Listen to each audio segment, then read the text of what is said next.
పర్సన్గా ఉన్నప్పుడు basic rules ఉంటాయి. హెల్మెట్ పెట్టుకుని డ్రైవ్ చేయాలి, లైసెన్స్ లేకుండా అంటే టెస్ట్ క్వాలిఫై అవ్వకుండా బైక్ తీయకూడదు. లైసెన్స్ లేకుండా పర్ఫెక్ట్గా డ్రైవ్ చేసే వాళ్ళు ఉంటారు.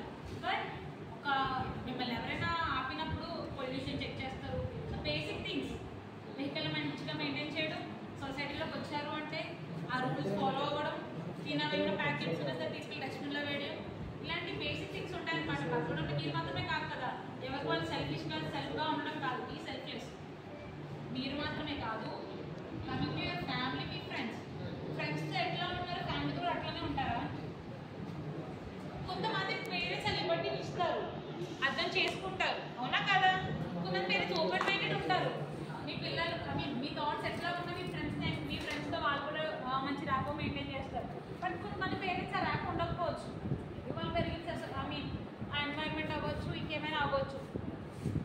సో ఇక్కడ సింపుల్ థింగ్స్ ఏంటంటే ఫ్రెండ్స్ అర్థం చేసుకున్నట్టు మన పేరెంట్స్ అర్థం చేసుకోలేదు.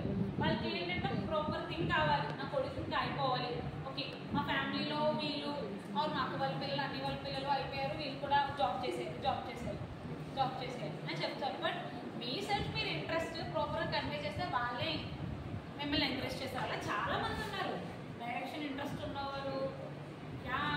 అఫ్కోర్స్ అది తప్పేం కాదు. ఒక డిగ్రీగా వాళ్ళకి కావాల్సిందంటే మీరు మంచిగా పాస్ అవుట్ అయిపోయి ప్లేస్ అవరా సెకండరీ. డిగ్రీ మంచిగా మీరు బీటెక్ మంచిగా క్వాలిఫై మీరు పాస్ అయ్యి బయటకు వచ్చేస్తే మీరు ఒక జాబ్ తెచ్చుకోపోయినా మీరు సెల్ఫ్ని మీరు రిప్రజెంట్ చేశారనుకోండి. ఇప్పుడు ఆ డైరెక్షన్ వాళ్ళకి ఇంట్రెస్ట్ అని కమిషన్ చేస్తారు.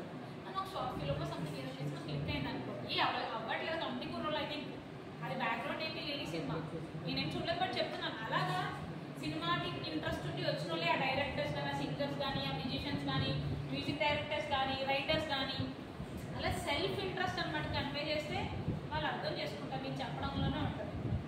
అర్థమైతే ఒక ఏ రిలేషన్ కానీ ఇట్స్ బేసిక్ ఫండమెంటల్ అనమాట. మీరు ఇంగ్లీష్ నేర్చుకోవాలి అంటే చిన్నప్పుడు ఏబిసిడీస్ ఎట్లా నేర్చుకున్నారు, మ్యాథ్స్ ఒక ప్రాబ్లం చేయాలని 1 2 3 ఎట్లా నేర్చుకున్నారు, అలాగా ఒక రిలేషన్షిప్ మీట్ ఎనీథింగ్ మీరు ఏ బాండ్ తెచ్చుకోండి. సిబ్లింగ్స్ అవ్వచ్చు, పేరెంట్స్ బాండ్ అవ్వచ్చు, ఫ్రెండ్స్ అవ్వచ్చు, లవ్ లైఫ్ అవ్వచ్చు, ఎనీథింగ్. ఇందులో ఉండాల్సిన బేసిక్ ట్రస్ట్ అనేది ఫండమెంటల్. ట్రస్ట్ లేకుండా లవ్ సంథింగ్ ఏవేవో ఉన్నా సరే ఆ రిలేషన్షిప్ ఎక్కువ కాలం ఉంటుంది. నమ్మకం లేకపోతే ఏ రిలేషన్ అని ఉంటుంది. అది మీరు ఫ్యాకల్టీకి మీకు అవ్వచ్చు, మీకు పేరెంట్స్కి అవ్వచ్చు, ఎవరికైనా. సో ట్రస్ట్ ఎలా బిల్డ్ చేసుకోవాలి, ట్రస్టీగా అంటే ఎవరినైనా ఒక రిలేషన్షిప్ అనేది హెల్తీగా ఎలా మెయింటైన్ చేయాలి. ఆటోమేటిక్గా ట్రస్ట్ ఉందనుకోండి, ట్రస్ట్ ఆఫ్ థింగ్స్ ఏమీ అవసరం లేదు. మీరు ఏం చేసినా సరే సపోర్ట్గా అర్థం చేసుకుంటారు. ట్రస్ట్ అనేది మెయింటైన్ చేయడం ఇది అదొకటే ఒక రిలేషన్షిప్కి ఒక బేసిక్ ఫండమెంటల్ యూనిట్. అర్థమైంది మొక్కలు? ఫస్ట్ టైం ఏంటంటే ట్రస్ట్ అనే వర్డ్ మీకు హ్యూమన్ వాల్యూస్ చెప్పినప్పుడే love, caring, trust, respect, being punctual కొన్ని టర్మ్స్ చెప్పాను. ఆ టర్మ్స్నే మీకు క్లాసిఫై చేసేసారు. ఓకే ఇదొక టాపిక్ అని. నెక్స్ట్ రెస్పెక్ట్, గౌరవించడం. బేసిక్గా ఎవరు కోరుకుంటారు కదా, కోరుకోరా? పేరెంట్స్ మీరు మంచిగా పేరెంట్స్కి ఒక ఎక్కడ ఉన్నా సరే వాళ్ళ సెల్ఫ్ వాళ్ళు అంటే లైక్ సింపుల్గా చెప్పాలి అంటే గౌరవించడం అంటే లైక్ ఎలర్ట్గా ఉండిపోవడమే కాదు, వాళ్ళు చెప్తుంది విని రిటర్న్లో వాళ్ళు చెప్పింది విని మీరు ఫాలో అవ్వడం. Same respect. అంతేగాని ఆ పర్సన్ అక్కడ ఉన్నంతసేపే మీరు ఆయన మాటలో విని వాళ్ళు